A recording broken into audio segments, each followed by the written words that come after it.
ये मैंने समझा दिया अभी, इंसिडेंट और रिफ्लेक्टेड वेव। आज हम लोग बढ़ेंगे, आज हम लोग हाइगन्स प्रिंसिपल लास्ट लेक्चर में डिस्कस कर लिया था। आज जो होगा जेई का सिलेबस, जिस पे सवाल आते हैं वो सवाल होगा, ठीक है। तो हम लोग थोड़ा सा रेफरेंस लेंगे लास्ट लेक्चर्स के, मतलब जो हम लोगों ने पढ़ा था एसएचएम में, उसका रेफरेंस लेंगे। वहां पे हम लोगों ने बताया था सुपरपोजिशन ऑफ टू वेव, और यहाँ पे सुपरपोजिशन ऑफ टू एसएचएम कहा था। फिर वेव में शायद मैंने बताया था इंटरफेरेंस, यहाँ फिर से मैं बता रहा हूं इंटरफेरेंस ऑफ टू वेव। तो बस पिछला उसी का रिपीटेशन होगा। And coherent and incoherent source हमने बता दिया था। Two sources are coherent. Coherent का डेफिनेशंस क्या है बच्चों? फेज डिफरेंस बिटवीन, कुछ बच्चे कभी गलती लिख लेते हैं, फेज डिफरेंस शुड बी 0 लिख लेते हैं। Phase difference should be constant, should नहीं, must be constant, must be constant with time. 0 हो तो 0 हो हमेशा, पाई हो तो पाई हो, पाई बाय 2 हो तो पाई बाय 2 हो।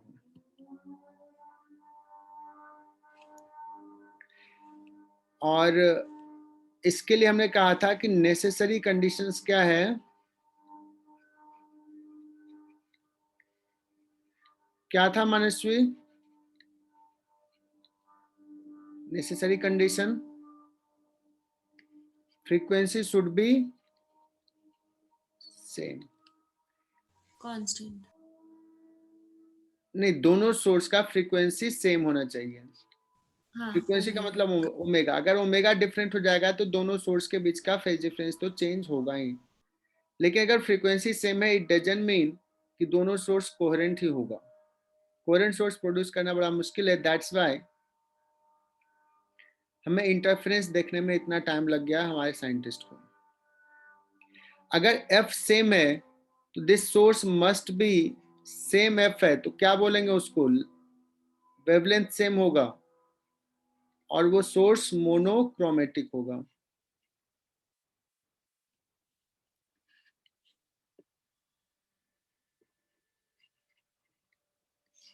तो अभी हम लोग इंटरफेरेंस जो डिस्कस कर रहे हैं वो मोनोक्रोमेटिक सोर्स ही होना चाहिए। इंटरफेरेंस में हमने जो पढ़ा था कि दो wave of amplitude A1 and A2 अगर इंटरफेयर किया है तो रिजल्टेंट का एम्पलीट्यूड आता था A1 square plus A2 square plus 2 A1 A2 cos phi. Phi क्या था? Phase difference.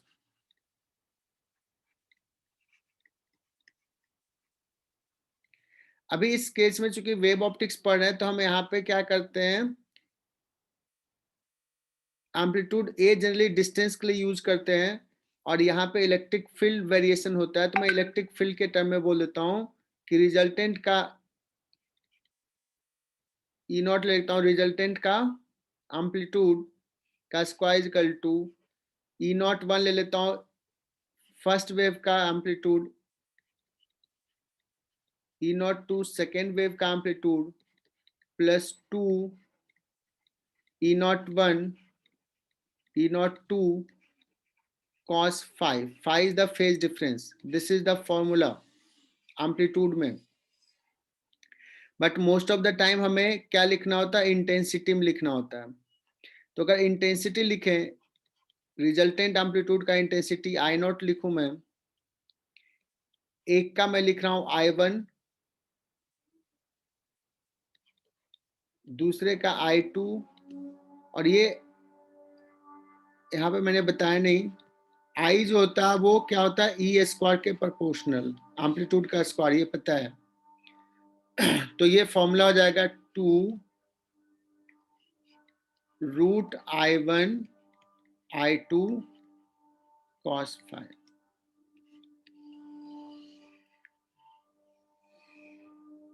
ठीक है ना?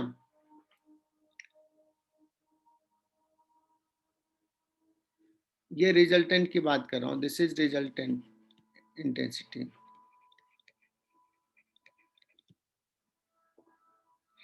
या आई नॉट के जगह पे तुम सिंपली ई भी लिख सकते हो if you wish. E not कहीं कंफ्यूजन ना क्रिएट करे, तो ऐसे लिख लो।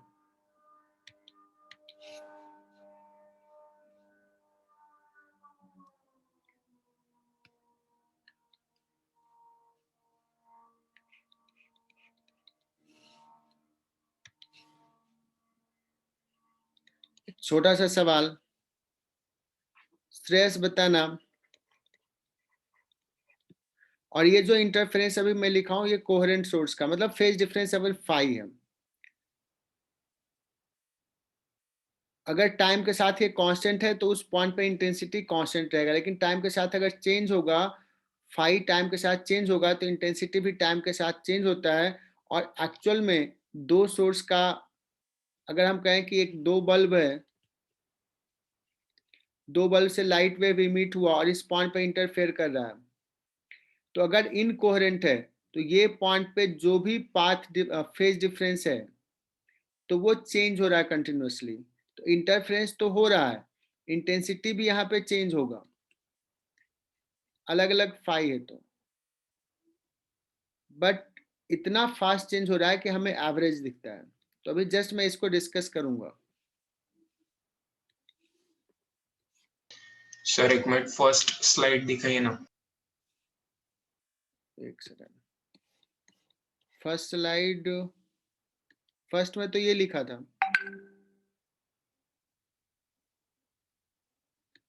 मुझे लगता है यही फर्स्ट है और कुछ इसमें अभी नहीं लिखा है।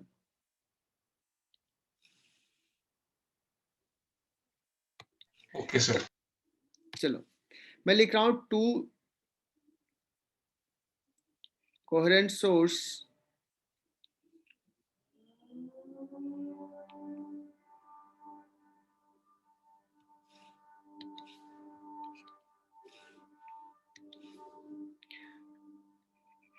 टू लाइट वेव, ऐसे लिख लेते हैं, 2 wave from coherent source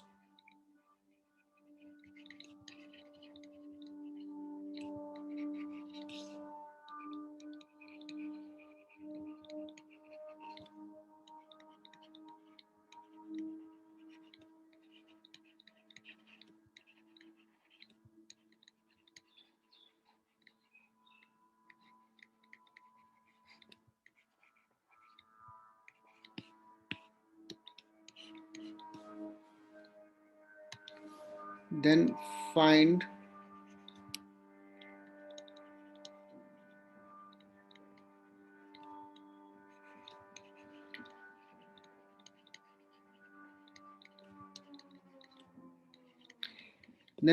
intensity of resultant if phase difference is equal to pi by 2। तो बताओ क्या कहोगे, what is the intensity of the resultant? Phase pi by 2 है, जी आई नॉट। एक का तुम्हारा है इंटेंसिटी आई नॉट, दूसरे का है 2 आई नॉट, अब प्लस 2 इंटू जो भी यहाँ पे लिखोगे, और ये हो जाएगा कॉस पाई बाई 2। तो किसी ने बहुत जल्दी बता दिया सर ये 0 हो जाएगा, तो आई हो जाएगा 3 आई नॉट, है ना?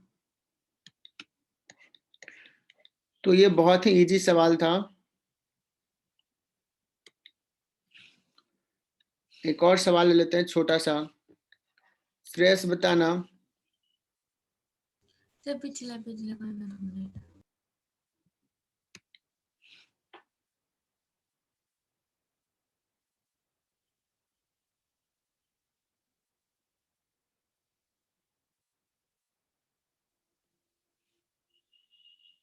ठीक है, ये दो sir. 2 wave of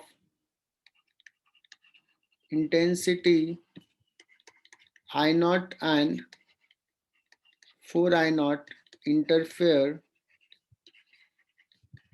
and intensity of resultant is 3 I naught, then find phase difference between the two.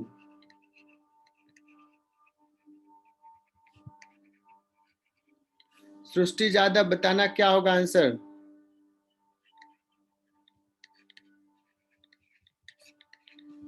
Phase difference between the two. और आज का क्लास बहुत ही इंपॉर्टेंट होगा, बहुत इंपॉर्टेंट.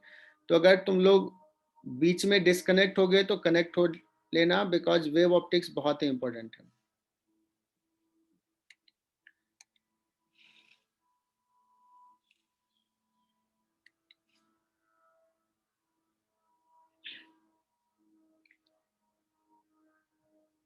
तो रिजल्टेंट हो गया बच्चों 3 I naught, that is equal to I naught I1 plus I2 plus 2, है ना. और क्या लिखें?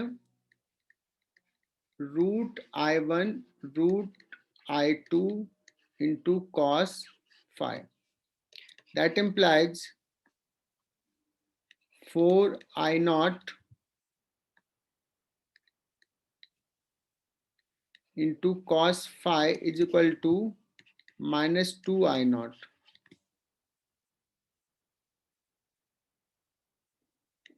So cos phi is equal to how much? Minus half. That means phi is equal to कितना हो जाएगा बच्चों? 120 डिग्री ना.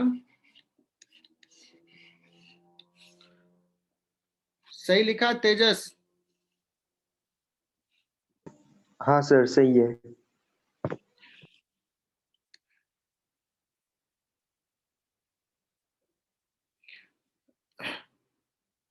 स्ट्रेस जनरली -60, तो cos -60 कितना होता है? हाफ होता है ना. फोर्थ क्वाड्रेंट में cos नेगेटिव नहीं होता है, cos पॉजिटिव होता है श्रेयस.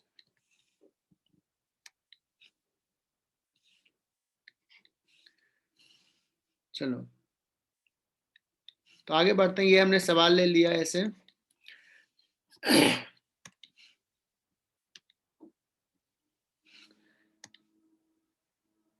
अभी हमने रिजल्टेंट का इंटेंसिटी बताया I1 plus I2 plus 2 I1 I2 का रूट cos phi.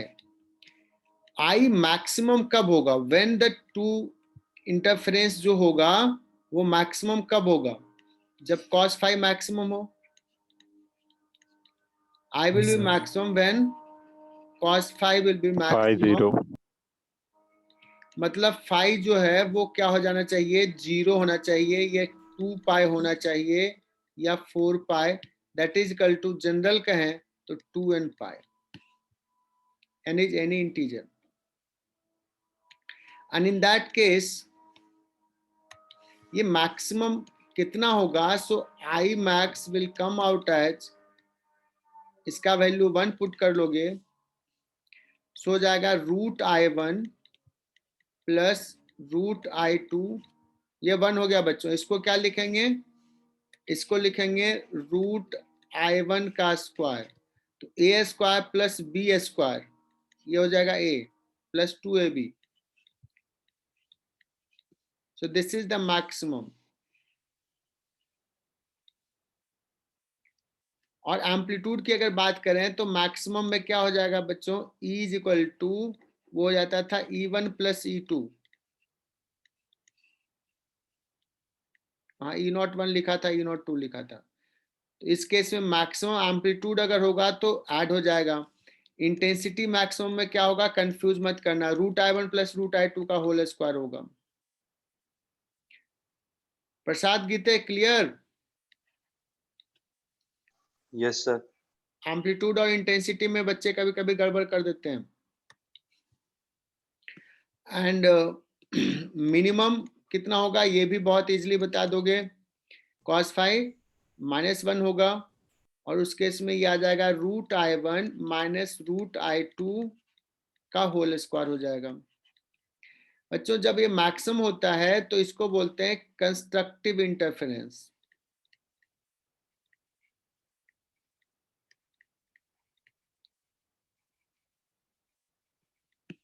और जब ये मिनिमम होता है तो उसको बोलते हैं डिस्ट्रक्टिव इंटरफेरेंस।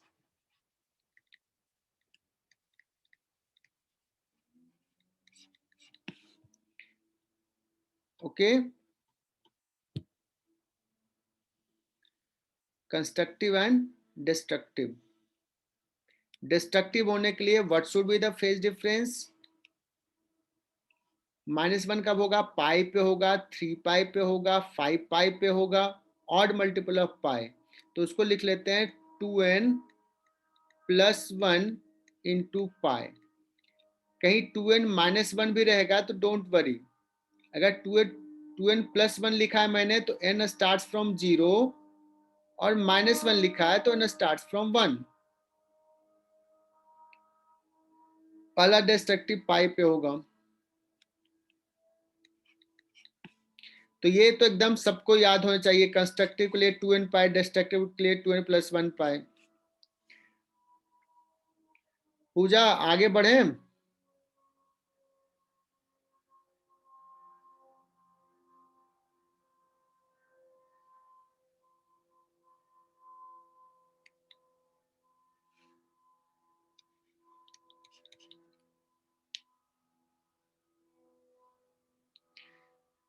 एक सवाल लेते हैं, two wave of intensity I1 and I2 interfere and ratio of maximum intensity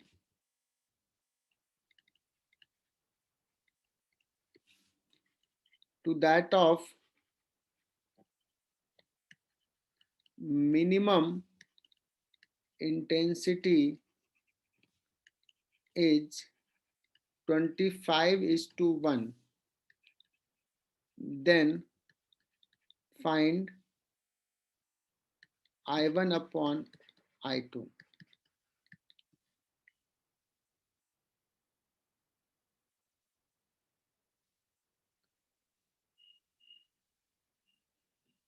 तो बहुत ही सिंपल है, मतलब दो वेव आ रहा है, मान लो जहां पे ये कंस्ट्रक्टिव इंटरफेरेंस कर रहा है वहां पे इंटेंसिटी मैक्सिमम होगा, जहां पे डिस्ट्रक्टिव करेगा वहां पे इंटेंसिटी मिनिमम होगा। तो अगर इसका इंटेंसिटी I1 है, I2 जिस पॉइंट पे कंस्ट्रक्टिव कर रहा है और जिस पॉइंट पे डिस्ट्रक्टिव कर रहा है, तो दोनों पॉइंट के इंटेंसिटी का रेशियो जो है 25:, ये है। तो बहुत ही सिंपल कहोगे √I1 प्लस √I2 का whole square divide by √I1 minus √I2 minimum हो 3/2 गया, दैट इज 25/1। और इसको सॉल्व करने में तो टाइम लगेगा नहीं, कुछ बच्चों ने बता दिया। बच्चों ये सब मेंस में, मेंस लेवल के आ जाता है, ये सब मेंस में आ सकता है। अब इसको सॉल्व कर लो, क्या होगा? I1 बाई I2 निकल जाएगा। अगर कोई कहेगा कि नहीं मुझे तो एम्पलीट्यूड का रेशियो बताओ, E1 बाई E2 बताओ क्या है, कोई दिक्कत नहीं, E1 बाई E2 क्या हो जाएगा? √I1 by I2।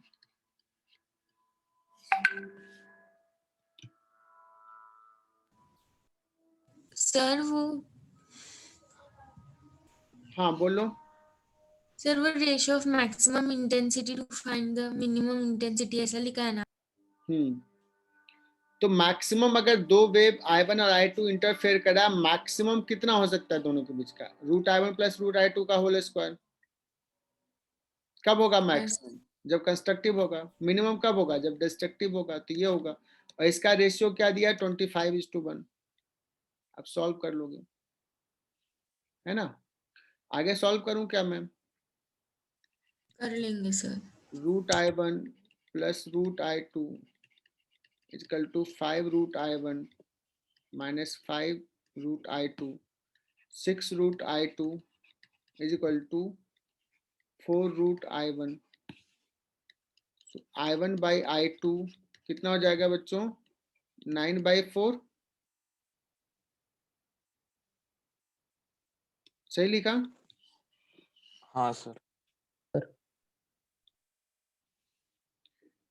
3/2 हो गया ना, तो स्क्वायर कर देंगे। तो दिस इज योर आंसर। और अगर E1 by E2 पूछेगा तो 3/2।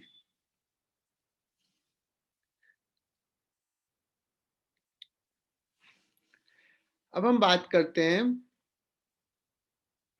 कि ये जो इंटरफेरेंस हमने कहा मैक्सिमम या मिनिमम, अगर दो सोर्स है, इस पॉइंट पे दो सोर्स से लाइट वेव आ रहा है, एक से इंटेंसिटी I1, एक से इंटेंसिटी I2। अब इसका रिजल्टेंट कुछ है यहाँ पे।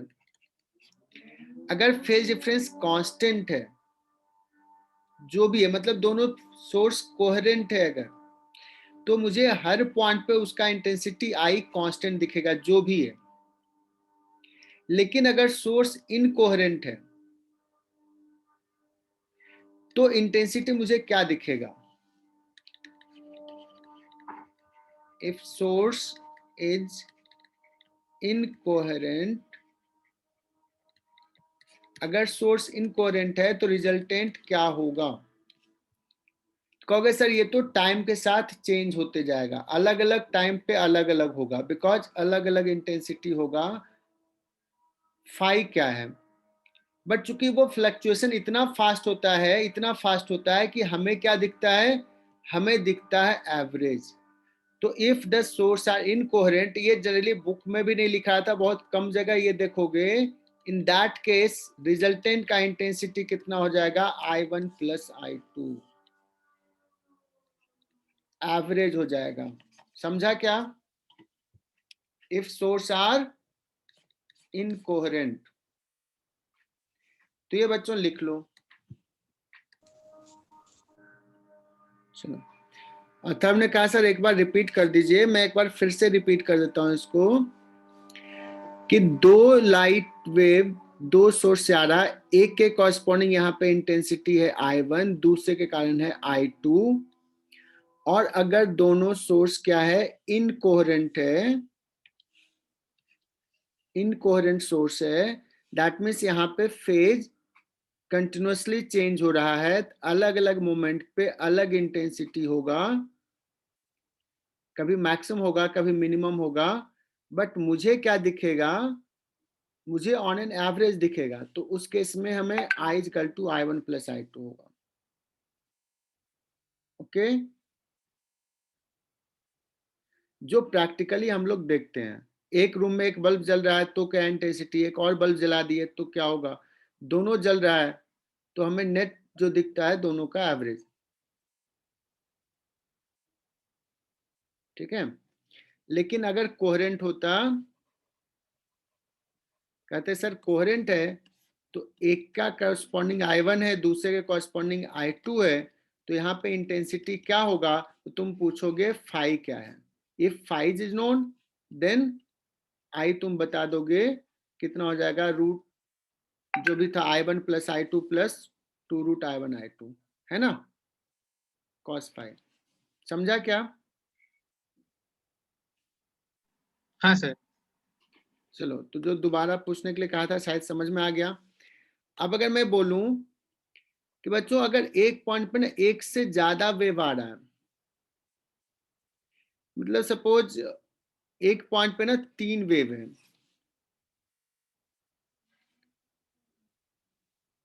और मैं ऐसे लिख लेता हूं E = सपोज ऐसे देता हूं E1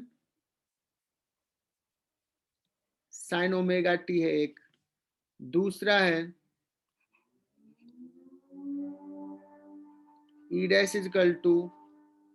E2 sin omega T, और तीसरा है E double dash E3 sin omega T. इस केस में बताओ कि अभी जो हमने दिया है वो तीनों कैसा है, सेम फेज में है। हाँ हालांकि सर। ओमेगा टी सिर्फ लिख दिया है, kx माइनस ओमेगा टी लिखोगे तो तीनों सेम फेज में है। So what will be the resultant, amplitude of the resultant intensity क्या हो जाएगा, E1 plus E2 plus E3, क्योंकि सेम फेज में है। लेकिन अगर अलग अलग फेज होता तो क्या करते, तो फेजर डायग्राम, मान लो इसमें रहता प्लस पाई बाई 3, इसमें रहता प्लस पाई बाई 2, तो बताओ रिजल्टेंट इंटेंसिटी कैसे निकालते हैं।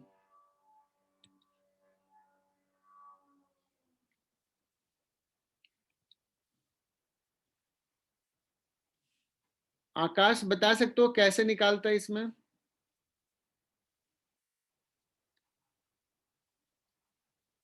E1 phasor diagram pi by 3, ये समझना, ये सब कुछ पढ़ लिया और ये वाला मिस कर दिए तो फिर ऐसे सवाल में दिक्कत हो जाएगा। और तीसरा E3, ये तीन वेक्टर का समेशन हो गया, और ये जो तीनों वेक्टर का जो समेशन होगा वही रिजल्टेंट होगा। Is it clear.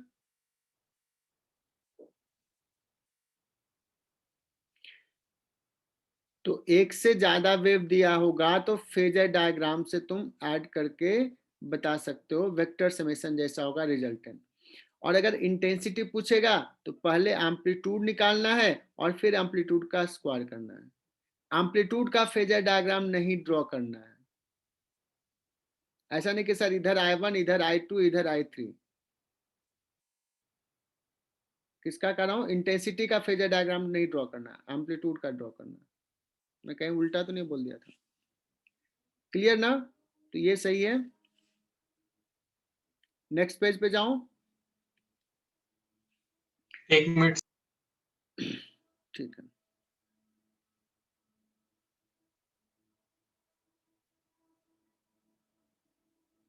Sir last point फिर से बताओ ना।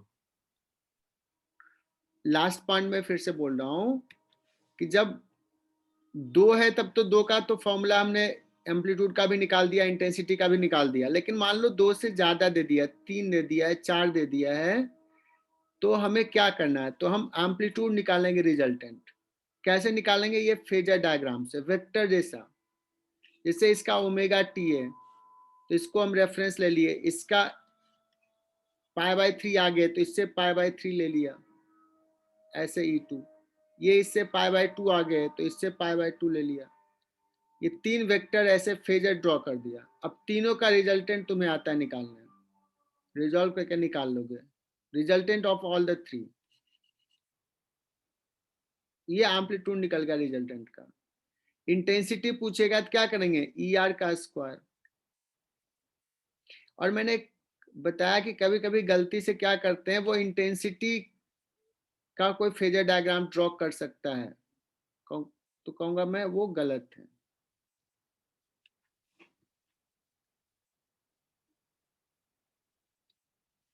चलो, सर मतलब हमेशा इंटेंसिटी का ही फेजर डायग्राम ड्रॉ, ये एम्पलीट्यूड का ही फेजर डायग्राम ड्रॉ करना है ना। फेजर डायग्राम ड्रॉ करना है ना। चलो आगे बढ़ते हैं, एक सवाल लेते हैं।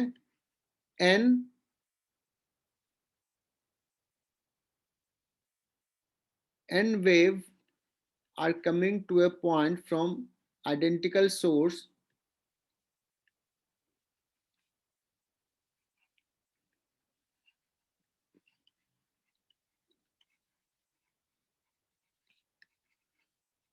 from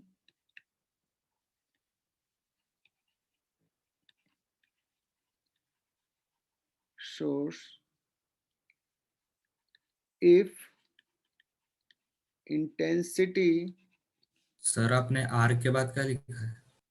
n लिखा है, n wave are reaching to a point from identical source if intensity due to each source is I naught, then find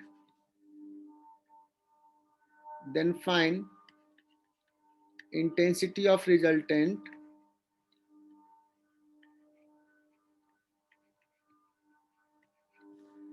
पहला case, if sources are coherent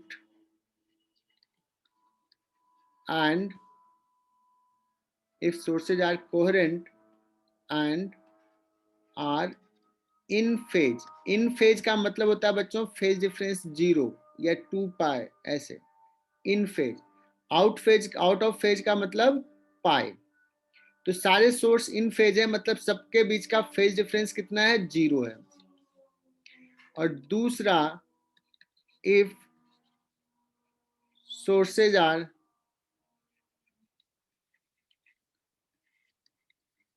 incoherent.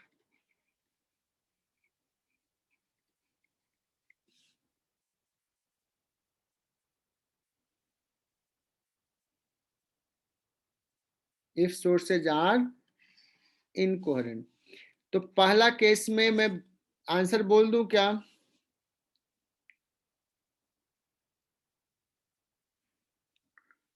I naught is the intensity due to the single.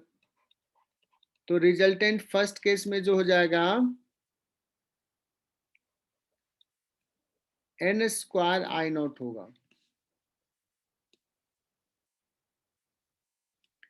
Because अगर एक का amplitude a है और intensity I not है, तो आई not का मतलब प्रोपोर्शनल टू हो जाएगा a स्क्वायर. अगर n सोर्स कोहेरेंट इंटरफेयर किया सेम फेज में, a1 plus a2 plus a3 same phase में है, तो क्या हो जाएगा, na हो जाएगा एम्पलीट्यूड. तो रिजल्टेंट का इंटेंसिटी क्या हो जाएगा, n स्क्वायर a स्क्वायर का proportional. That means IR will be n square a square का मतलब आई नॉट.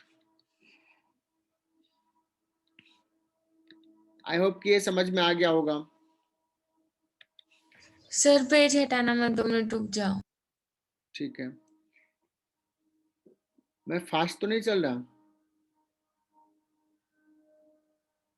हाँ सर, थोड़ा सा फास्ट हो रहा है. अच्छा ठीक है, थोड़ा स्लो हो जाता हूँ मैं. तो बताओ, फर्स्ट नहीं समझ में आया तो दोबारा एक्सप्लेन कर दूंगा. अभी म्यूट ये कर रहा हूँ. ये रिकॉर्डिंग में पिछला पेज नहीं आया. बच्चों अगर हम बात करें इनकोहेरेंट सोर्स का, तो रिजल्टेंट जो हो जाएगा सिंपली एवरेज हो जाएगा I1 plus I2 plus I3 and so on. Identical है, सो ये हो जाएगा ni naught. Next is we will talk about phase. तो फेज तुम्हें पता है kx माइनस ओमेगा टी जो लिखते हैं, इसी को बोलते हैं फेज.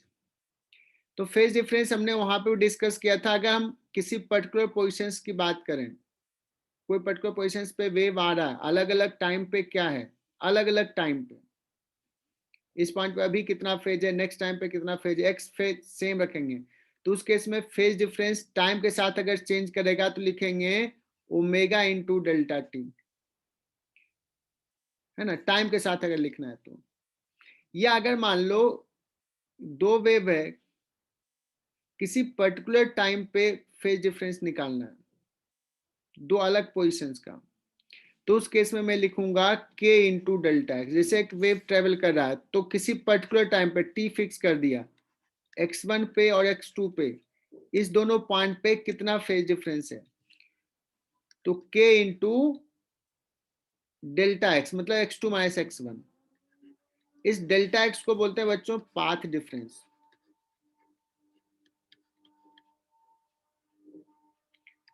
पाथ डिफरेंस एक्चुअली हम इससे लिखें चाहे इससे लिखें, बात बराबर ही होगी.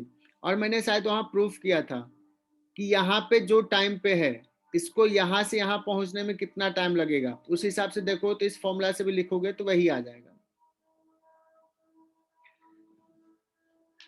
सो इस चैप्टर में सबसे ज्यादा जो यूज होगा वो ये वाला होगा, के डेल्टा एक्स। मतलब अगर एक वेव डिस्टेंस ट्रेवल कर रहा है तो जैसे जैसे आगे चल रहा है तो उसका फेज चेंज हो रहा होगा। तो डिस्टेंस के टर्म में कहेंगे तो के डेल्टा एक्स, टाइम के टर्म में कहेंगे टाइम स्पेंड हो रहा है तो भी उसका फेज चेंज हो रहा है, टाइम के साथ कहेंगे तो ओमेगा इंटू डेल्टा टी। दोनों एग्जैक्टली है सेम ही चीज, बट इस चैप्टर में ज्यादा यूज इसका होगा। क्लियरली? तो बच्चों फेज डिफरेंस में हम लोग लिखेंगे K delta X, this is delta phi. Delta X को क्या कहा? Path difference. के क्या होता है? 2 पाई बाई लैम्डा। लैम्डा क्या है? वेवलेंथ।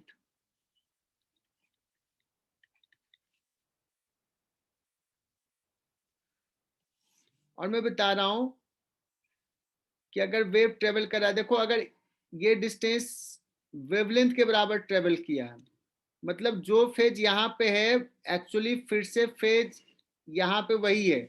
ये पॉइंट सपोज ये ऊपर जा रहा है तो यहाँ भी ये पॉइंट ऊपर जा रहा है, काइंड ऑफ थिंग, या नीचे जा रहा है, ऐसे जो भी है। तो जो फेज यहाँ का वही फेज यहाँ का, वही फेज यहाँ का।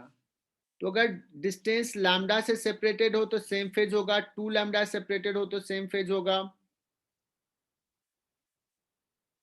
या अगर मैं कहूं कि यहां से यहां जाने में टाइम कितना लगता है, एक वेवलेंथ चलने में कितना टाइम लगता है? टी, टाइम पीरियड के बराबर।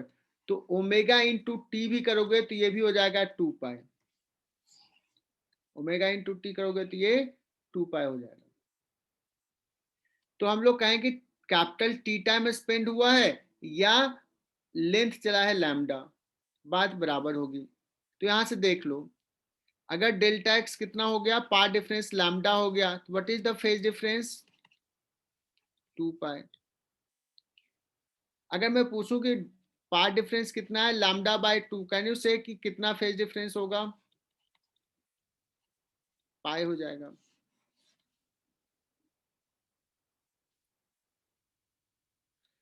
तो ये फॉर्मूला बहुत ही इंपॉर्टेंट है, बहुत ही इंपॉर्टेंट। मुझे लगता है मैं सही से नहीं समझा पाया यहाँ पे।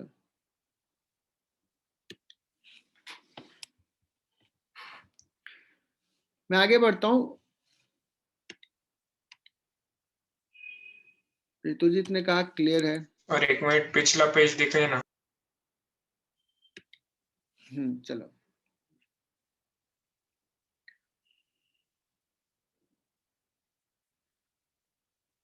अगर वेव के फॉर्म में दिया हुआ है मान लो, तो पूछेगा ये और ये सेम फेज में, ये भी सेम फेज में है। इनफैक्ट मैं अगर बात करूं कि ये और ये लैम्डा से अगर सेपरेटेड है या 2 लैम्डा से सेपरेटेड है, this 3 are in same phase, है ना। अगर मैं बात करूं कि ये पॉइंट, मतलब अगर वेव ऐसा है, ये पॉइंट और ये पॉइंट सेम फेज में है, मतलब पॉइंट करने का मतलब ये है।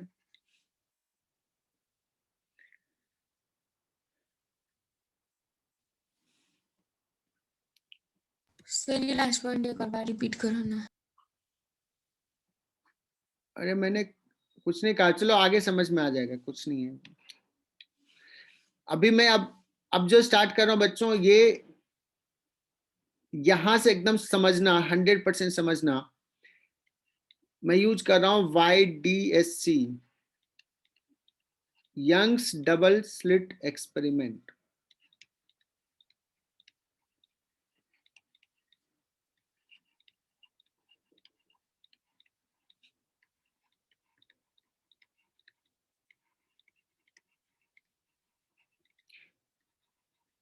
और इसको एकदम अच्छे से अभी कुछ डायग्राम में ड्रॉ करूंगा।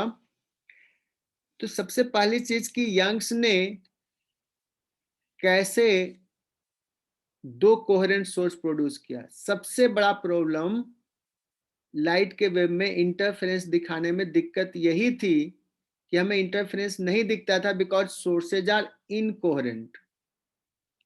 और हमने पिछले कुछ सवाल में शायद हमने ये किया नहीं, एक आध सवाल में मैं ये कर लेता हूं। मान लो बच्चों एक सिंपल सा एग्जांपल लेता हूं, मैंने ये दिखाना है। अगर दो सोर्स है, एक आई नॉट का है, दूसरा भी आई नॉट का है, और कंस्ट्रक्टिव इंटरफेरेंस हुआ है, कंस्ट्रक्टिव, तो रिजल्टेंट का इंटेंसिटी क्या होगा? I1 plus I2 plus 2√I1 I2 cos phi, constructive होगा तो cos phi 1 हो जाएगा, तो बच्चों ये हो जाएगा 4I0। समझना, अगर दो वेव है और कंस्ट्रक्टिव इंटरफेरेंस क्या आइडेंटिकल है तो क्या हो जाएगा इंटेंसिटी? 4I0, अगर कंस्ट्रक्टिव हुआ तो, है ना। और अगर इनकोहेरेंट होगा तो कितना इंटेंसिटी होगा? 2I0। हमें क्या दिखता है? हमें तो दिखता है 2I0 बिकॉज हमें एवरेज दिखता है, because we deal with the incoherent sources. अगर 4I0 दिखता कि I0 और I0 मिलके 4I0 होगा तो कहेंगे कि यहाँ पे कंस्ट्रक्टिव इंटरफेरेंस हो रहा है, ये नहीं दिख रहा था। अगर डिस्ट्रक्टिव होता तो I0 का दो वेव आया और क्या हो जाता है, यहाँ पे एनर्जी गायब हो जाता है, बिकॉज यहाँ पे -1 हो जाता, तो 0 हो जाता। मतलब दो वेव आया और वहां पे कुछ भी इंटेंसिटी नहीं है, 0 है, तभी तो कहेंगे कि वेव है, बट हमें 0 नहीं दिख रहा था, हमें तो इसका और इसका एवरेज दिख रहा था। समझा क्या इस बात को?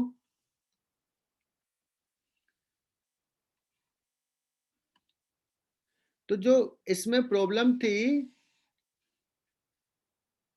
लाइट के वेव में इंटरफेरेंस दिखाना कि दो कोहेरेंट सोर्स कैसे प्रोड्यूस करें। सो यंग्स ने क्या किए कि एक सोर्स, सिंगल सोर्स लिया, तो ये जो वेव इमिट कर रहा है अलग अलग उन्होंने नहीं लिया, एक ही लिया, तो ये जो वेव इमिट किया तो इसका वेव फ्रंट सपोज ये है, पॉइंट सोर्स उन्होंने लिया। अब अगर ये वेव फ्रंट है तो ये और ये तो सेम फेज में है, ये तो पता ही है ना, वेव फ्रंट है तो ये this is in same phase. अलग अलग सोर्स लेंगे तो अलग अलग होगा, बिकॉज वो इंडिपेंडेंटली प्रोड्यूस करता है, और सब कुछ सेम भी रखो तो फेज अलग ही होता है। So what Young's does that कि उन्होंने एक सिंगल सोर्स से ही दो सोर्स प्रोड्यूस किया है। एक सिंगल सोर्स, ये लाइट वेव ऐसे मीट कर रहा है, ये हम रे ऑप्टिक्स रे डायग्राम से दिखा रहा हूं मैं।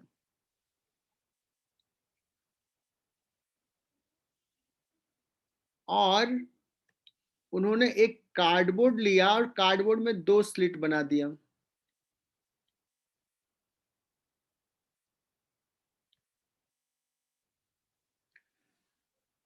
अब देखना, एक्चुअली ये वेव फ्रंट था, ऐसे ऐसे बढ़ रहा था,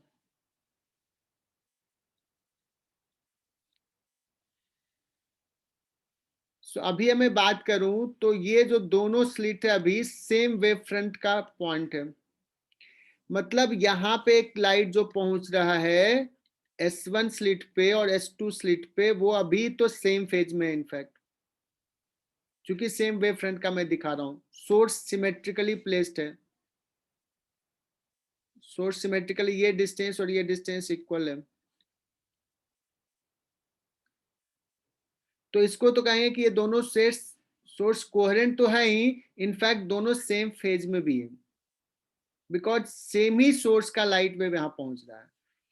अब इधर एक स्क्रीन लगा दिया। अब बताओ, ये एक वेव फ्रंट का पॉइंट है, अब इसके बाद आगे तो ये जाने नहीं दिया, कार्डबोर्ड है, तो सिर्फ यहां से लाइट थोड़ा निकल रहा है। अब देखो यहाँ पे हाइगन्स प्रिंसिपल लगेगा। हाइगन्स प्रिंसिपल क्या कहता है कि ये सारे सेकेंडरी सोर्स हैं, तो इधर का तो आने नहीं दिया, तो अब इधर से ये जो अपना इमिट करेगा वेव फ्रंट, तो वो कैसा इमिट करेगा? ऐसा, तो ये लाइट वेव इधर भी सेंड करेगा, इधर भी, इधर भी। S1 will behave like a point source, S2 will also behave like a point source, this is emitting light in this way। और अगर मैं बात करूं कि light rays are reaching at this point suppose, तो कुछ लाइट रेज ऐसे पहुंच रहा है S1 से, कुछ लाइट रेज S2 से पहुंच रहा है, और दोनों ने इक्वल इक्वल डिस्टेंस अभी चला इस पॉइंट पे, और दोनों कोहेरेंट सोर्स है, तो यहाँ पे जो भी फेज डिफरेंस होगा वो टाइम के साथ कांस्टेंट होगा। यहाँ पे कुछ इंटेंसिटी आएगा, और चूंकि ये सेम फेज में पहुंच रहा है तो यहाँ पे इंटेंसिटी कंस्ट्रक्टिव इंटरफेरेंस होगा और इंटेंसिटी हो जाएगा 4I0, जहां पे I0 क्या था, सिंगल स्लिट से इंटेंसिटी। कहोगे सर ये मुझे कैसे पता चलेगा कि I0 कितना है? तो क्या करो, एक स्लिट को बंद कर दो, सिर्फ एक स्लिट चालू रखो, यहाँ पे इंटेंसिटी देखोगे I0, ये ओपन किया, ये बंद कर दिया, फिर से देखा I0, और दोनों ओपन कर दिया, तो होना चाहिए था 2I0 जो प्रैक्टिकल एग्जांपल से, बट यहां दिखा 4I0 यंग्स को। मतलब ये दोनों वेव यहाँ पे क्या कर रहा है, कंस्ट्रक्टिव इंटरफेरेंस कर रहा है। समझा क्या बच्चों? कुछ समझ में आया कि क्या दिक्कत थी और यंग्स ने क्या स्मार्टली क्या प्रोड्यूस किया? सर एक बार बताओ ना सर।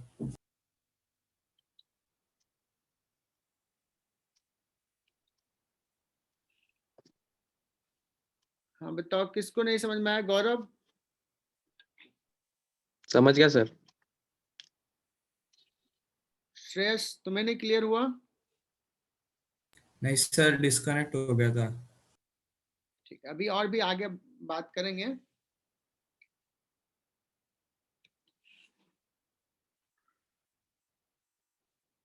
मैं ये बताया था कि एक सिंगल सोर्स से यंग्स ने दो सोर्स प्रोड्यूस किया। एक कार्डबोर्ड रखा, कार्डबोर्ड में ब्लैक कार्डबोर्ड, उसमें एक स्मॉल होल प्रोड्यूस किया। तो अब छोटा सा होल यहाँ पे एक सोर्स रख दिया, एक लैंप रख दिया, मोनोक्रोमेटिक सोर्स।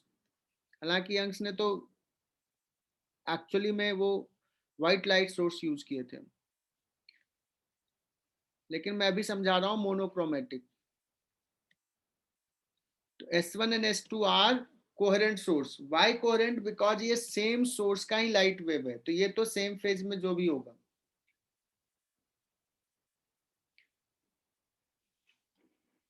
अब बात में करूंगा, ये डायग्राम जरूर ड्रॉ कर लो, इस डायग्राम में बहुत सारी इंफॉर्मेशन है।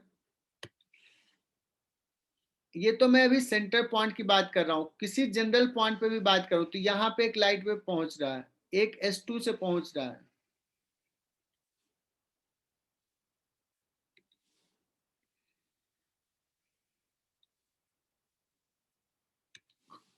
किसी जनरल पॉइंट पे,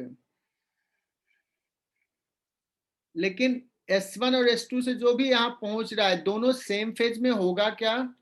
स्वाति बताओ, will it will be in same phase or different phase?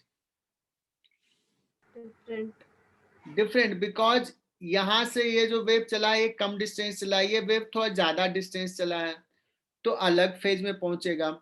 तो अलग फेज में पहुंचा, लेकिन जो भी फेज होगा वो टाइम के साथ कांस्टेंट होगा। तो यहाँ पे जो इंटरफेरेंस होगा वो intensity, what ever the intensity भी, दैट विल रिमेन कांस्टेंट। यहाँ पे जो इंटेंसिटी है दैट विल रिमेन कांस्टेंट, लेकिन इंटेंसिटी मुझे अलग अलग दिखेगा पॉइंट्स पे, है ना? यहाँ अलग, यहाँ अलग, यहाँ अलग, डिफरेंट पॉइंट पे डिफरेंट इंटेंसिटी दिखेगा, and that will remain constant with time. और अलग अलग जो दिखा, तो इसको एक्सप्लेन सिर्फ वेव नेचर से कर सकते हैं, बिकॉज यहाँ इंटरफेरेंस हो रहा है। इंटरफेरेंस किसका प्रॉपर्टी है? वेव का प्रॉपर्टी है। यंग्स ने देखा अलग इंटेंसिटीज हो रहा है, तो कंक्लूसिवली ये इस्टेब्लिश हो गया फैक्ट इस एक्सपेरिमेंट के बाद कि हाँ, light is a wave, light is a wave.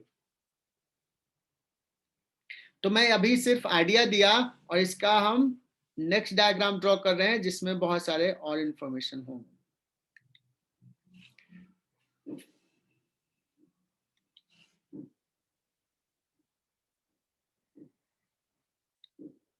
बच्चों, या तो सोर्स को मैंने सिमेट्रिकली प्लेस कर दिया है, या उसी को मैं ऐसे कहूं कि एक वेव फ्रंट ऐसे आ रहा है, light rays are incident normally, parallel rays आ रहा है।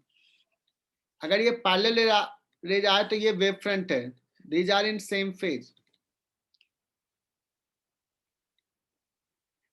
S1 S2, सो अभी S1 एंड S2 दो सोर्स बिहेव करेगा, और कैसा सोर्स बिहेव करेगा? ये पॉइंट सोर्स, बिकॉज स्लिट है, बहुत छोटा है। ये पूरा लाइट ऑब्स्ट्रक्ट हो गया, सिर्फ इसने छोटे से ये निकला है। And this is a screen,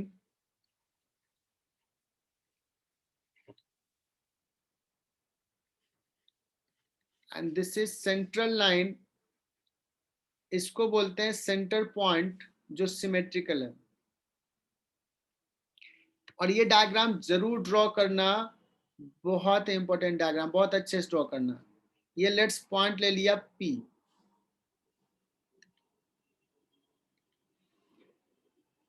और कंसीडर कि एक रे जा रहा है S1 से P पॉइंट पे। चलो ये थोड़ा ऊपर चला गया, चलो ये P यहां दिखा देता हूं। और एक रे जा रहा है S2 से P पॉइंट पे।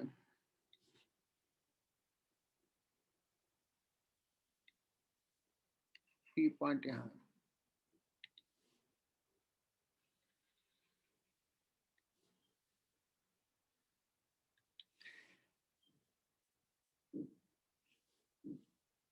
क्या P पॉइंट पे दो वेव पहुंच रहा है? क्या दोनों वेव सेम फेज में है? कहेंगे नहीं। इस डिस्टेंस को लेते हैं कैपिटल D, और दोनों स्लिट के बीच का डिस्टेंस ले लेते हैं स्मॉल d। बच्चों ये समझो कि ये अभी तुम्हारे सिलेबस का बहुत ही इंपॉर्टेंट टॉपिक चल रहा है, और ये बहुत जरूरी है सीखना। ये आधे घंटे ध्यान दे दिए ना, तो ये चैप्टर स्ट्रांग हो जाएगा एकदम 100%। अभी समझना, S1 and S2 are two slits which will behave like a point source,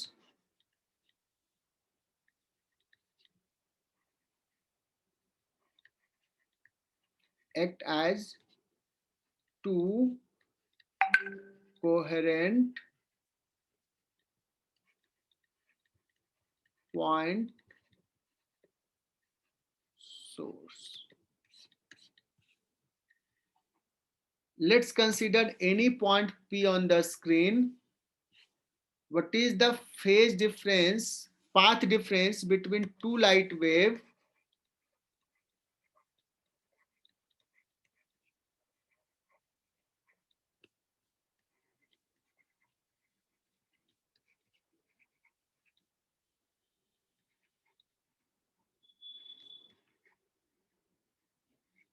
Two wave reaching at point P from S1 and S2, that is equal to, मैं अभी लिखूं तो कहोगे सर S2P और minus S1P, this is the path difference.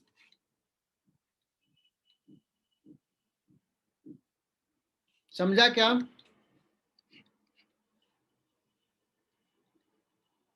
Sir ये S2B minus S1B कैसे लिखा वो बताना। अरे इसका यहां से सोर्स S1 से जो लाइट चला है P पॉइंट में पहुंचने के लिए S1P डिस्टेंस चला है, ये कितना चला है? S2 से जो सोर्स निकला है लाइट वेव, हाँ S2P चला है, ये ज्यादा चला है, तो दोनों मिला, कहा यार तू कितना चला, मैं कितना चला, दोनों में कितना पाथ डिफरेंस है? तो कहोगे इतना पाथ डिफरेंस हाँ सर। है ना। अब मैं बता रहा हूं कि D जो होता है ना, D is much much less than capital D। ये लेते हैं YDSC में दो स्लिट के बीच का डिस्टेंस और स्लिट प्लेन से स्क्रीन का डिस्टेंस, इसमें रिलेशन ये वाला है। ये बच्चों बहुत छोटा है, तो कैन बी से कि this angle is very small. ये अगर बहुत छोटा है कंपेयर टू दिस, तो दिस इज वेरी स्मॉल।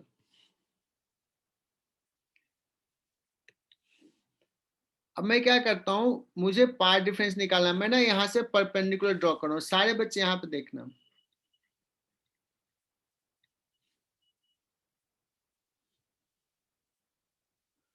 और एक लाइन में ड्रॉ कर रहा हूं, ये सेंटर पॉइंट से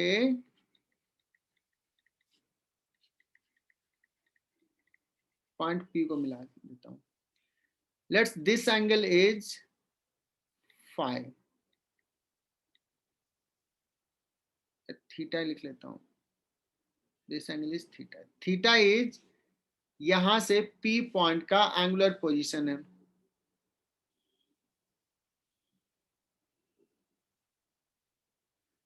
अब बच्चों मैं बता रहा हूं कि अगर ये मैंने परपेंडिकुलर ड्रॉ किया, ये 90 है, अगर ये 90 है तो ये कितना होगा?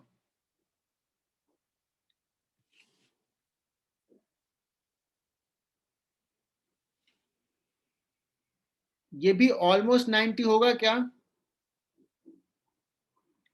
देखो बहुत इंपॉर्टेंट चीज, this is almost 90 because this angle is very small.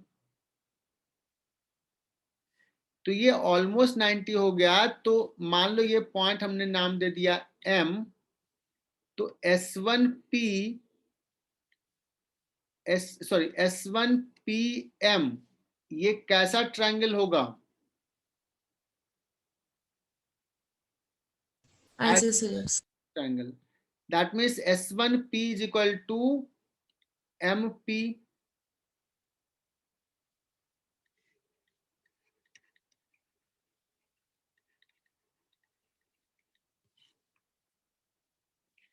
That means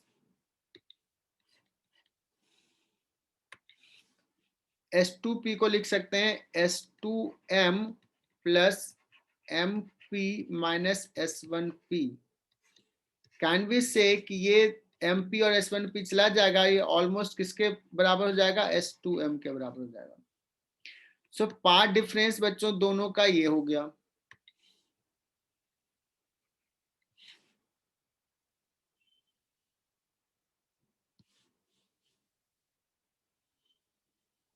है ना? समझा क्या?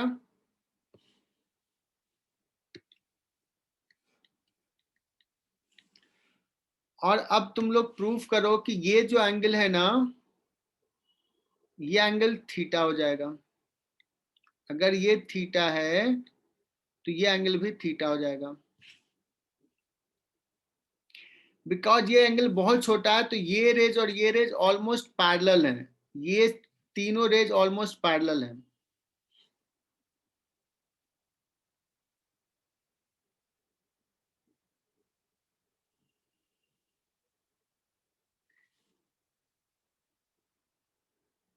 ठीक है? सो ये थीटा तो ये भी almost theta.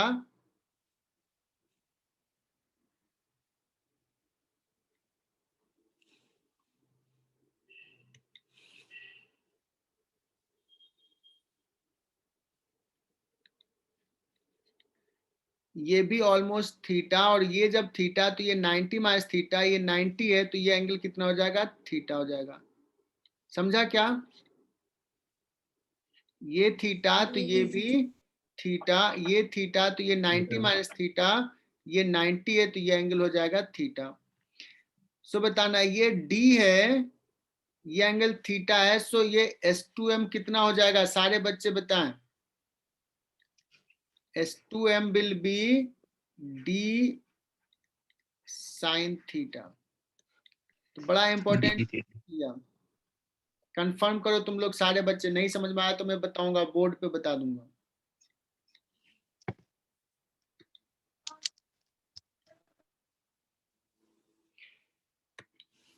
So for point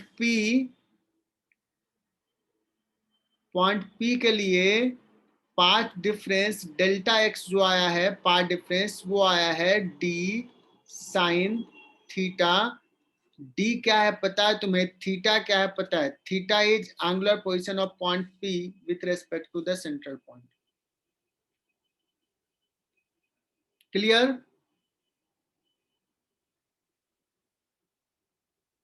ये डायग्राम एकदम अच्छे से ड्रॉ करो बच्चों. मैं तुम्हें टाइम देता हूं, बहुत अच्छे से डायग्राम ड्रॉ करो. जितना इंफॉर्मेशन मैंने लिखा है उतना लिखो.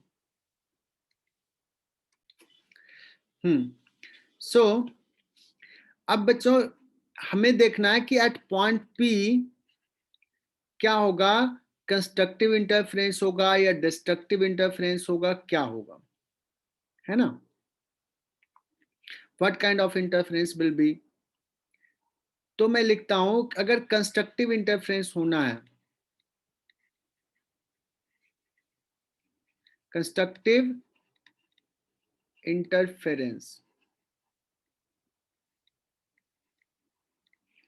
पी पॉइंट पे कंस्ट्रक्टिव इंटरफेरेंस हो, उसके लिए क्या होना चाहिए? फाई जो होना चाहिए फेज डिफरेंस वो होना चाहिए 2n पाई का।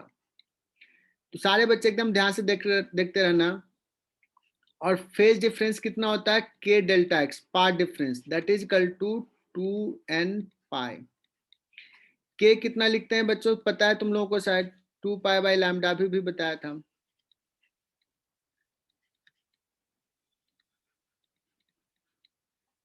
ये 2 पाई चला जाएगा, डेल्टा x कितना हो जाएगा?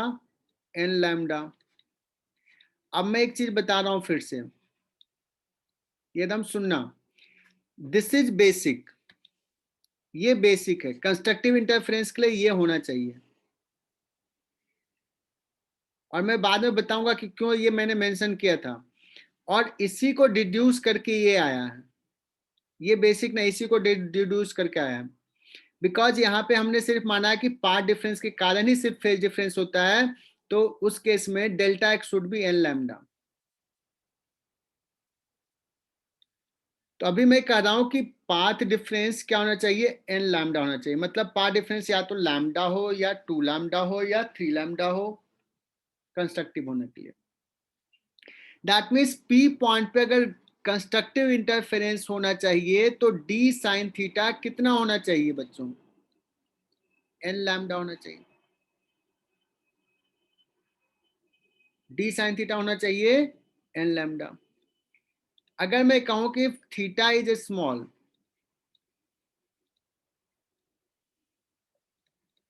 इफ थीटा इज स्मॉल, मैं बात कर रहा हूं, मैं फिर से पिछला डायग्राम दिखा रहा हूं। मैं ये जो थीटा ले रहा हूं, अब कह रहा हूं कि थीटा स्मॉल है, ये वाला एंगल तो हमेशा स्मॉल है ही, ये वेरी स्मॉल है। क्यों? Because small d is much much less than capital D. Capital D होता है 2 metre, 3 metre, 1 metre, 50 centimetre. Small d do you know कितना होता है? अभी मैं बताऊंगा, 1 मिलीमीटर, इवन लेस। लेकिन अभी मैं थीटा अब स्मॉल के लिए कह रहा हूं कि अगर थीटा स्मॉल है, इफ थीटा इज स्मॉल, तो साइन थीटा को मैं थीटा भी लिखता हूं, और कभी कभी क्या लिखता हूं? टाइन थीटा भी लिखता हूं। एनसीईआरटी में साइन थीटा को थीटा लिख के ही सॉल्व किया, तो d into theta is equal to हो गया n lambda. So theta is equal to हो गया एन लैम्डा बाई डी। ये थीटा हो गया एंगल, एंगुलर पोजिशन।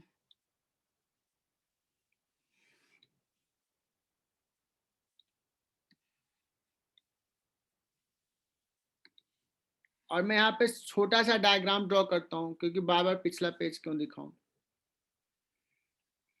ये बच्चों हो गया स्क्रीन, ये हो गया स्लिट प्लेन।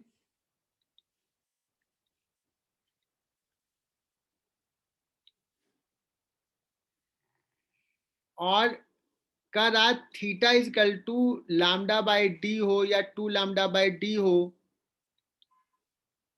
तो एक केस में n क्या हो जाएगा? 0, फिर 1, फिर 2, फिर 3। बच्चों यहाँ पे हो जाएगा कंस्ट्रक्टिव, मतलब मैक्सिमा होगा। फिर दूसरा मैक्सिमा किस एंगुलर पोजिशंस पे होगा? Lambda by D angular positions पे। यहाँ पे फर्स्ट मैक्सिमा होगा। ये पूरा आज समझना, कोई भी बच्चा एग्जिट करेगा जो पढ़ना चाहता है वो फिर से इन करना, बिकॉज बहुत इंपॉर्टेंट चीज पढ़ा रहा हूं। फिर और कितने पे होगा?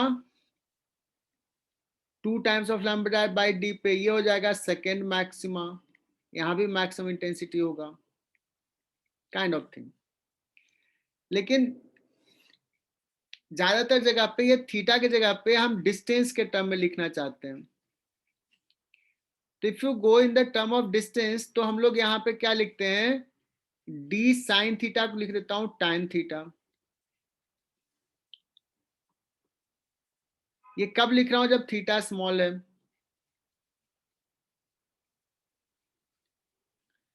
तो tan थीटा अगर लिख दिया, ये मान लो पोजीशन y है, मैं पिछला ये ले जाता हूं प्रीवियस.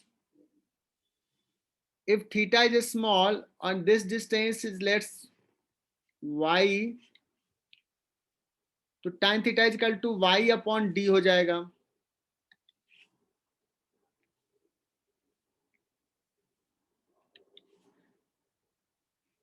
साथ साथ लिखो y upon d.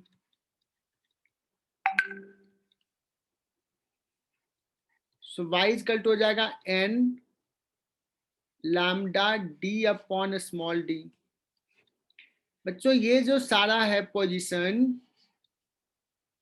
n is equal to 1 रखोगे, 2 रखोगे, 3 रखोगे, तो ये सारे वो पोजीशन है जहां पे S1 से एंड S2 से जो लाइट वेव जा रहा है वो कंस्ट्रक्टिव इंटरफेरेंस कर रहा है. मतलब वो कौन कौन से पोजीशन है, तो पहला पोजीशन यहां से n0 लिया तो 0 है. फिर दूसरा जो पहला मैक्सिमम उसको कहेंगे, वो कहेंगे लैम्डा d बाई डी पे होगा. ये आज ही रिवाइज करना. दूसरा पोजीशन नेक्स्ट जो मैक्सिमम होगा y2, n is equal to 2 रखेंगे, 2 lambda d by D, so on. These are the position of maximum intensity. नीचे भी होगा, यहां भी फर्स्ट मैक्सिमा होगा, यहां भी सेकंड मैक्सिमा होगा.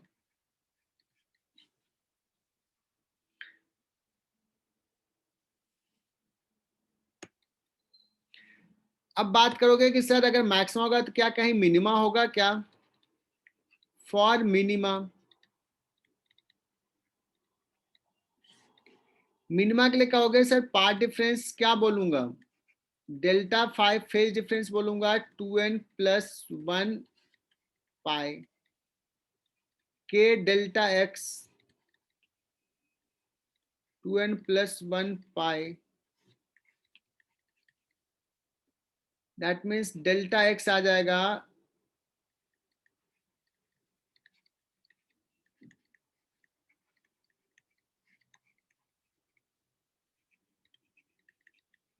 पाई पाई गया 2n प्लस 1 लैम्डा बाई 2. अब ये सब याद रख लो. Path difference should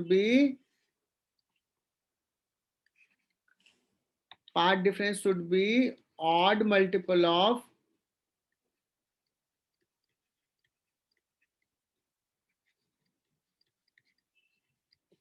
lambda by 2. मतलब लैम्डा बाई 2 पाथ डिफरेंस हो या 3 लैम्डा बाई 2 हो. अगर हम फेज डिफरेंस के टर्म में कहें तो फेज डिफरेंस कहें या तो पाई हो, n स्टार्ट्स फ्रॉम 0, या 3 पाई हो. और एक चीज और भी ध्यान दे देना, path difference lambda by 2 corresponds two phase difference pi. तो सर कैसे? k इंटू लैम्डा बाई 2 कितना हो जाएगा? पाई. और एकदम ध्यान से समझना, लैम्डा पाथ डिफरेंस का मतलब होता है 2 pi phase difference. Lambda by 2 का मतलब पाई. ये मन में बैठा लो एकदम से. लैम्डा चला मतलब एक कंप्लीट ऑसिलेशन किया, 2 पाई फेज चेंज हुआ.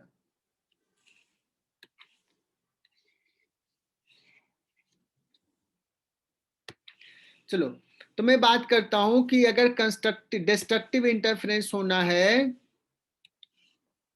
फॉर मिनिमा का मतलब डिस्ट्रक्टिव,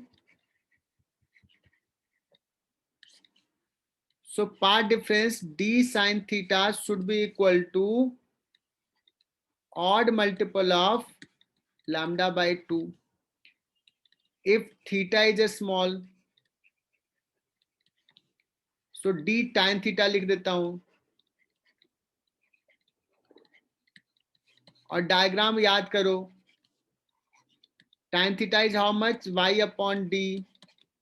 मनस्वी समझ में आ रही चीजें यहाँ तक? हाँ सर, क्लियर हो रहा है सब कुछ। तो y इक्वल टू कितना हो जाएगा? ये n है, 2n plus 1 lambda d upon small d, और ये 2 भी।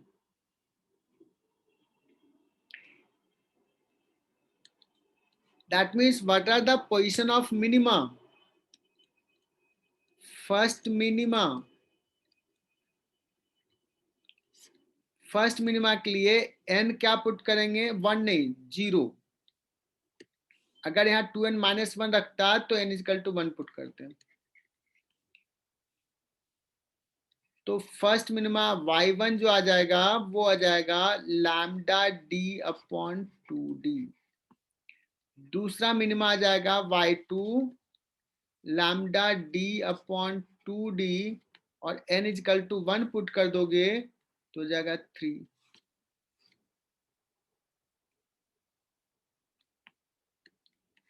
तीसरा मिनिमा कहाँ होगा? y3 equal to n equal to, अब 2 पुट कर दो तो ये हो जाएगा 5, odd multiple of lambda d by 2d। अगर यहां तक क्लियर हुआ तो अब मैं समराइज करूंगा जो पूरा चीज दिखेगा एक साथ कि अभी तक क्या पढ़ा है। डोंट वरी, टाइम कितना भी हो गया।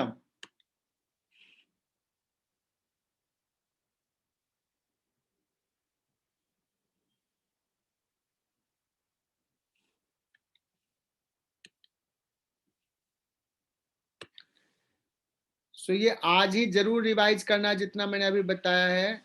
सर पिछली वाली स्लाइड लगाओ ना। ठीक है, वो भी समझ में आ जाएगा, मैं दिखा दूंगा। पहले ये देख लो, लिख लो यहाँ पे, अभी मैं बताऊंगा वही चीज। डोंट वरी, सर लिखना ही बाकी है। वही चीज रिपीट कर रहा हूं, तुम्हें क्लियर हो जाएगा। उसी को समराइज कर रहा हूं, समझ में आ जाएगा, है ना। S1 एंड S2 दो स्लिट्स हैं, और अभी हमने देखा था यहाँ पे क्या था? मैक्सिमा था।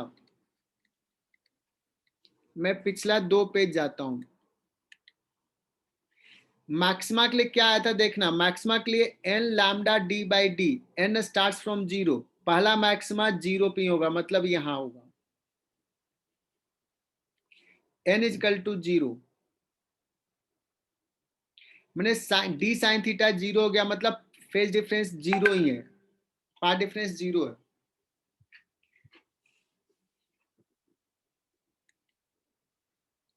चलो ये लिख लो जितना जिसका छूटा था, फिर आगे बढ़ते हैं।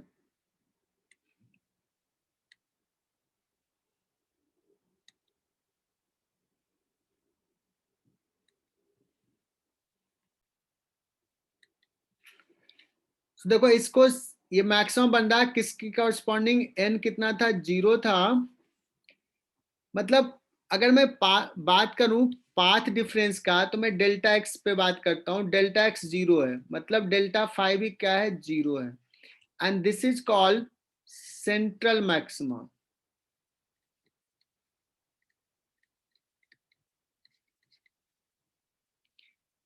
तो इसको क्या करें? Central maxima. सेंट्रल मैक्सिमा का डेफिनेशन क्या हो गया देखना। सेंट्रल मैक्सिमा का डेफिनेशन हो गया कि दोनों स्लिट से जो वेव आ रहा है उसके बीच का फेज डिफरेंस 0, और इस केस में पाथ डिफरेंस भी 0। अब मैं बात करता हूं फर्स्ट मैक्सिमा का। उसके बाद नेक्स्ट मैक्सिमा कब है उसको बोलते हैं फर्स्ट मैक्सिमा। और ये डिस्टेंस आया था y1 is equal to lambda d upon small d।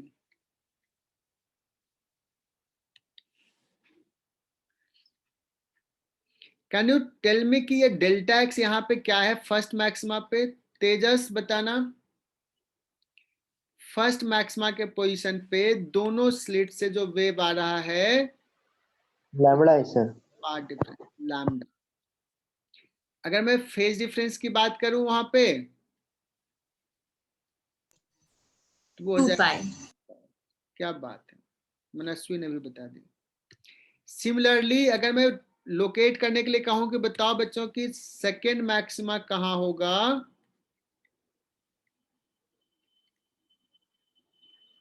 तो उस फॉर्मूला में देख लोगे तो ये डिस्टेंस आया 2 times of lambda D by D. यहां से यहां का अगर मैं बात करूं कि सेकेंड मैक्सिमा पे बताओ पाथ डिफरेंस कितना है, तो वो 2 लैम्डा हो जाएगा। n इजकल टू पुट कर दोगे, डेल्टा फाइव जो पुट करोगे वो हो जाएगा 4 पाई। अब मैं प्रीवियस स्लाइड ले रहा हूं। What is the first minima at what position? ये फर्स्ट मिनिमा जहां पे होगा उस केस में अगर मैं पाथ डिफरेंस पूछूंगा तो n इजकल टू 0 पुट करोगे तो वो लैम्डा बाई 2 हो जाएगा। तो फर्स्ट मिनिमा जहां पे है, फर्स्ट मिनिमा वो है लैम्डा डी अपॉन 2d। ये हो गया फर्स्ट मिनिमा।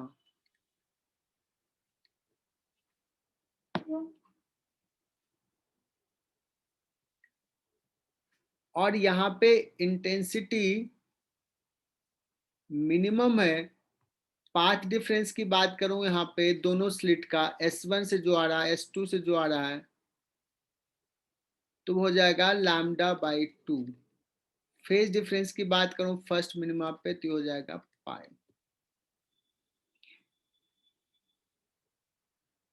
साक्षी पाटिल बताना सेकेंड मिनिमा कितना डिस्टेंस पे था?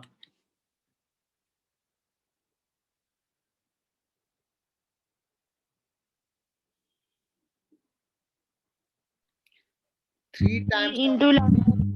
हाँ इतना था।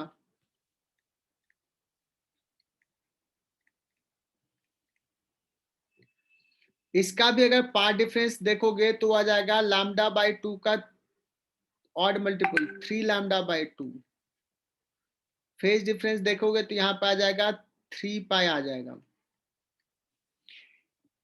अब इसमें तुम लोग खुद से सब सिस्टम देखोगे कैसा है। इधर भी इनफैक्ट फर्स्ट मैक्सिमा है, इधर भी होगा फर्स्ट मिनिमा।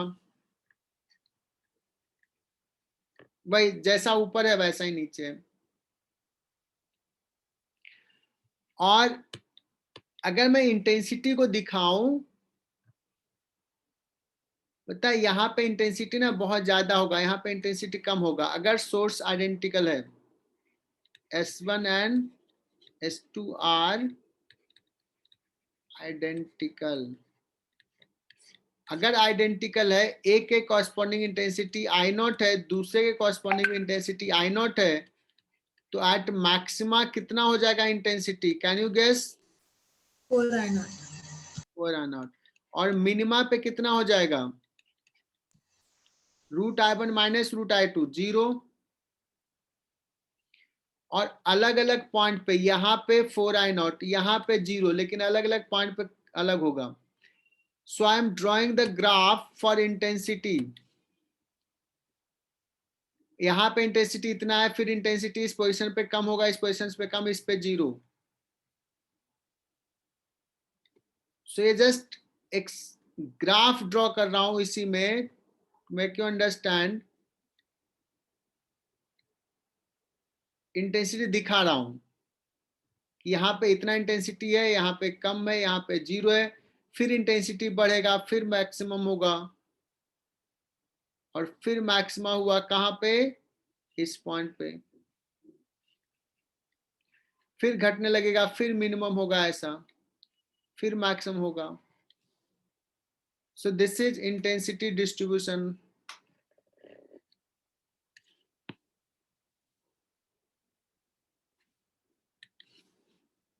अपूर्व बागुल क्लियर हुआ क्या ये? हाँ सर।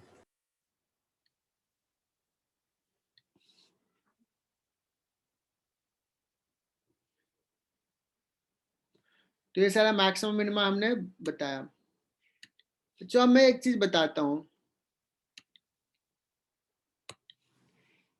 कि दो मिनिमा के बीच का डिस्टेंस, मतलब ये तुम्हें क्या दिखेगा एक्चुअली में जब तुम देखोगे तो यहाँ पे एनर्जी बहुत ज्यादा, इंटेंसिटी ज्यादा लाइट का, फिर इंटेंसिटी कम हो रहा, फिर जीरो हो गया, फिर बढ़ा, मतलब ये पैच वाइज एनर्जी दिखेगा। मैक्सिमम इंटेंसिटी घटा जीरो हुआ, फिर बढ़ने लगा। तो ये दो मिनिमा के बीच का जो डिस्टेंस है ना, दिस इज कॉल्ड फ्रिंज। ये फ्रिंजेस बनेंगे। एंड दो मिनिमा, कंजिक्यूटिव मिनिमा के बीच का डिस्टेंस या कंजिक्यूटिव मैक्सिमा के बीच का डिस्टेंस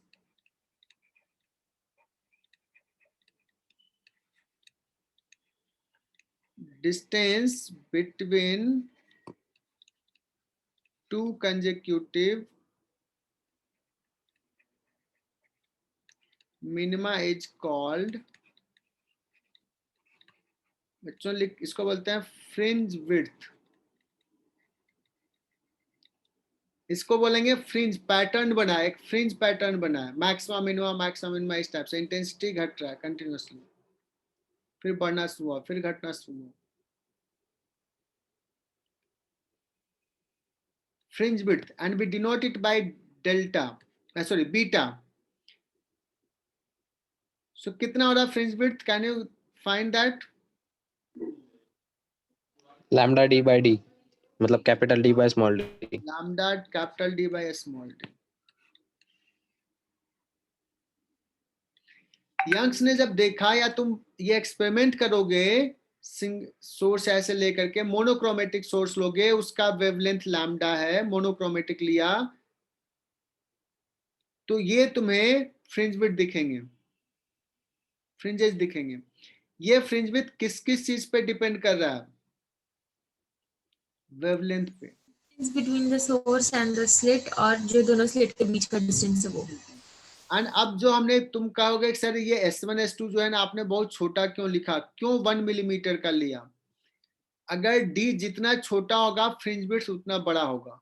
अगर फ्रिंज विड्थ बहुत छोटा हो गया, माइक्रोमीटर में हो जाएगा, तो हमें दिखेगा क्या कि मैक्सिमम मिनिमा है ना।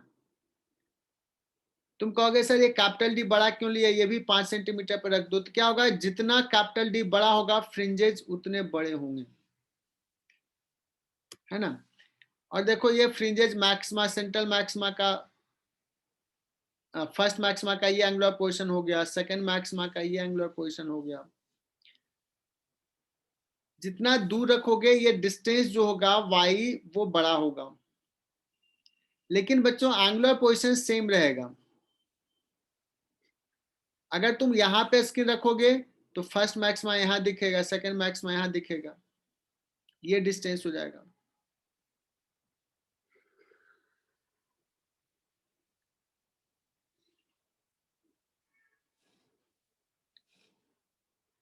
तो अगर कैपिटल डी छोटा लोगे तो हमें फ्रिंजेस छोटा दिखेंगे।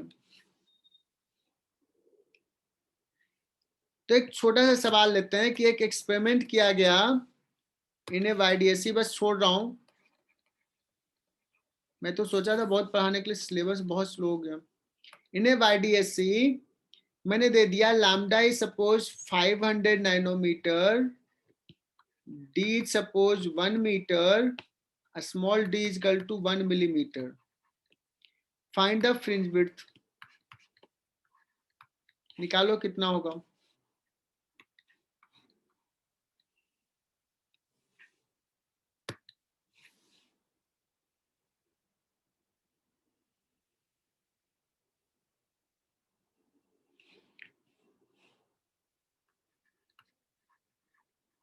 (500 nanometer 10 to the minus 9). D is 1 meter divided by a small d is 1 millimeter, 1 into 10 to the minus 3. 1 millimetre का d लिया है, मतलब कितना छोटा है, इमेजिन करो। तो जाएगा 5 into 10 to the power minus 6 minus 4।